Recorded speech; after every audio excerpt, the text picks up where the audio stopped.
Okay, YouTube, we're back. I just wanted to show you that my cat is hanging out in the studio. This is where she loves to hang out. Me and Hellebex just get a laugh every time she's here. She's always sleeping on the couch. That's what she likes to do. She likes to guard the station. Cool. Okay, so let's go into what we have for the equipment side. So in our last video, if you remember, I had a JVC, it was like a home stereo system here that we use for playback. So it allows me to monitor what's going on the station with the music, with the speakers and stuff. I do have an amplifier here that's been sitting here ever since a year ago, since we pretty much set up the station. But it's been sitting here, and I eventually want to get it hooked up because I do have some speakers for it. But because we're an apartment building, we don't really have a real big need for it yet. So that's that. Up here we have JVC speakers. These speakers are bloody amazing. I can't stress how cool these things are and how much bass they pound out. It's like it's got like a hot rod thing at the top there where the air comes out, and it's just, and 3 speakers on it. So yeah, there's some more monitoring speakers that we've got here, but they're not hooked up right now, and probably maybe eventually one day I will have them hooked up. Some more knick-knack stuff. If you remember from the first video, it looks like it's a tornado lamp with a electronical electric thing, some light to keep in the studio, and here's another speaker. As we move down, you're gonna see my laptop has moved from, since the last time we did a video about the studio. The laptop used to be like sitting over here, and this monitor used to be sitting over here. So we've kind of moved things around only because it was hurting my neck when I was reading music off of this computer when it was sitting over here, and so it just makes more sense for me to put it in eye view to read. So I mean, that helps out, I guess. Okay, so we're moving down here. So basically with this computer here, with the laptop, I'm running a program called Torque 2.0. It's a brand new version of Torque that I've started using, I'm going to say probably about a few months ago. I've switched over to using this. I was using the Torque 1.50 or something like that. It was the original version of Torque before this one. This Torque program is absolutely wicked, and I'm telling you, they've done some really good work with this. The only problem I have is that when the music files and the wave files are moving, they move across here, but they're moving a lot slower than they did with the old Torque, so it kind of had a little getting used to. With this program too, I'm also able to mix with 4 decks, which is absolutely amazing because I have 2 turntables, and now I can mix with 4 decks right off of the computer. So that means I can do live remixing and making my own kind of tunes, which is really cool on the fly.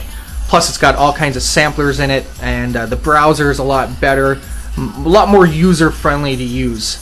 And then it's almost like Serato, where it's got the circle here that goes around and around just to show you kind of like a cool graphic look type thing. I think it's really cool, and I think they did a really good job on it. Still trying to figure out a lot of stuff on it, but I'm keeping it real with that because that's really cool. They did and they changed the sound around too, so the sound is so much more better than it was before. I know that's not a I'll give you more demonstrations on Torque 2.0 too as well, because I'm going to show you what I use to teach you how to DJ and stuff. So also too, in the studio we have the Akai MPD18. It's a sampler pad. It's also used as a drum machine. I used to use it, and I still do. I haven't used it in a while, on Fruity Loops and Ableton Live to make music and beats. But mostly I'm using it for jingles and samples and stuff while I'm mixing through Torque, and it works great as a MIDI controller. So that's a great addition to the Power92 FM studios. So also right here, I kind of have to bring this in because this is kind of funny. because Rebecca, which is my fiance, we were in a place called Access Cargo, and the place is called Access Cargo for this reason. They sell stuff that is refurbished, and they sell it for dirt cheap, and usually a lot of the stuff that they have too is stuff that has been overstock in stores, and they take that stock and they sell it at cheap costs. And this thing here is a $5 toy that I've been so proud of, and it's so much fun to use. This thing here is called an FM transmitter, and no, it's not like a 100 kilowatt, you know, transmitter. It's probably like less than 5 watts, but it broadcasts up to 1 block. And when I'm doing like house chores and stuff, and I'm cleaning up around, I love to plug this thing in and tune in all the radios at 107.3 FM on the FM dial, and I can listen to my online radio station through the FM dial, which is really cool. So yeah, but that was $5, and that was $5 worth well spent. Trust me, it keeps a smile on my face every time I look at it still. So this computer here, if you remember last time, we were using the program called Sam Broadcaster 2, and it worked really well, but we were finding there was a lot of problems with the way it was broadcasting. It would cut music and it wouldn't play it right from the beginning, and so I had been out looking for a new radio automation program, and I did find one. It was called Radio DJ, but the computer I put that on, it died, and so now we're back to using Sam Broadcaster, but it's Sam Broadcaster 4, and there's a lot more new features on this program that allow me to automate the music a lot better than before, so which is good. So yeah, so that is the automation computer. Here is one of the turntables. It's still the same turntable that we had before in the first video. It is the Stanton T60 direct drive turntable. Works great, and that is the timecode vinyl that's on top for torque. So yeah, so we're using that, which is really cool. Also, there's my MBox, my connective synchro science box. This is the external sound card for the program, and it allows me to mix my MP3s onto vinyl. Without that, I can't use torque. Well, I could use torque, but I wouldn't be able to do what I do without that there. So that's a big part of the hardware.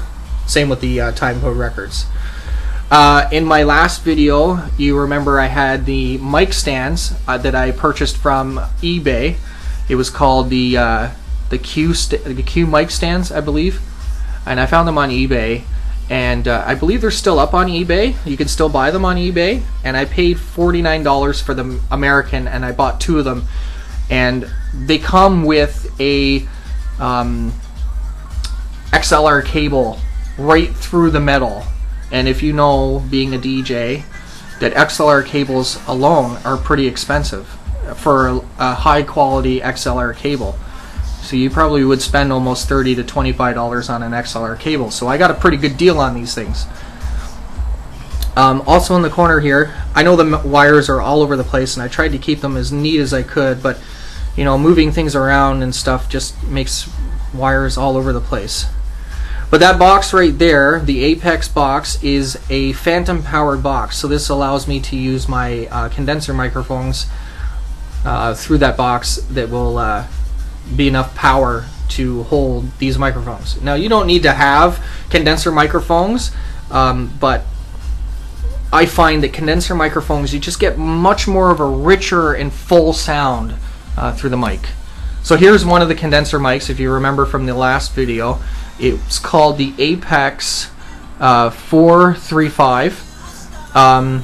Great microphone. This works well, and if you notice, just yesterday my stand, or my shock mount, the bolt has stripped on the thing, so I have to kind of hold it together with hockey tape, which sucks, but it still works. You know, welfare ways always work. Now, here is the new addition, one of the other new additions. If you remember my last video, Power92 FM was running off of a was like a 3-channel mixer, but only 2 channels were working. So I have picked myself up a I was saying in my last video that I was going to get another Gemini or another Behringer mixer, but I found this Gemini mixer at a local music store it was on sale for $250. It was regular price like $400. So I got a really good deal on this one, so I choose to pick with this one. On this mixer I have ability to use 2 microphones, so there's one mic there, and then on my I also have on the furthest channel, the last channel, channel number 5, I'm able to use another microphone or hook up some more audio sources. So on this mixer I have this volume fader here is controlling my automation program, and this is controlling this is controlling my this deck here, which is this one here, and likewise with this one is controlling this deck over here, and you just move the sliders up and down, and this one here is controlling Helibex over here, which is controlling her mixer and her microphone and her computer. If she ever wants to do a live show, she can do that from where she works and from her working station, which is really cool. So there's the fader. Fader works really nice. It slides great. Yeah, and you got your mids and lows and highs and gains and stuff up here, which is really cool. For each channel alone, it's like that. You can change from line 3 to line 4, so each channel is got its own lines, and it's got 2 phonos, and yeah, so and plus it's got its own sound effects on it. The sound effects on it are not the greatest sound effects in the world, but you know, it helps. I use sound effects off of Torque 2.0, so I don't really use those section there. And it says right here on it, it says iPod friendly. So it's kind of cool. Also, we're using Skull Candy headphones. Before, these ones were green, but I've had to get a replacement since then. They're still a Hesh. Skull Candy headphones work great and amazing for mixing, because it's got some deep bass and it's nice, good studio quality headphones that help drown out the noise so that you can only hear what's going on in the headphones, which is really good for monitoring. This computer, if you remember from last time, there's a Power92 FM logo. From last time, this computer was the broadcast computer. And this computer runs a program, it's called SimpleCast, and it's an encoder that'll allow the music to be encoded over the internet at an MP3 quality at I usually have it set at 128 to 196. Most of the time it's at 128, so it's like pretty good quality music that you're hearing. It's not going to sound like it's underwater or anything like that. It sounds like you're listening to the real radio, which is really cool. Power92 FM logo. I'm starting to run out of time, so I got to start doing this really quick. Over here, this is the old mixer from Power92 FM that Helibex is using now. It is the Behringer DX626 mixer, 3-channel mixer. Only 2 channels are working, but that's cool for what Rebecca needs it for. She's got, this is her microphone here, and then this is her PC, so she can mix in music, and she does a lot of like recording of her own style music, so that, which is cool. Another mic stand from Q Mic Stands, which is hooked up to this condenser microphone. I'm just trying to move as slowly as I can so that it doesn't... This was one of my old condenser microphones that I bought before the Apex, and this one it's a little beat up, but it's still, like, there's a dent here, but it still works really well for what it is. And this one's called the Studio Project B1. Really cool microphone. And then this is where Helibex still does all of her YouTubing and stuff, and her space and stuff. We also have still our that's the bell box that keeps us on air, and it works really great. We have 4 computers hooked up into that, and it works awesome.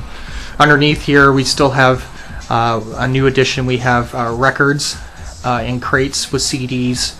Also, that's the broadcast computer. That is the computer that runs the automation program.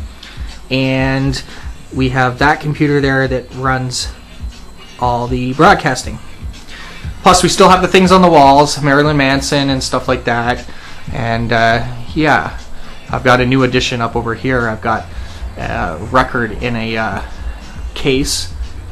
Long live the King of Pop, and that's Michael Jackson, showcasing that with Guns N' Roses here.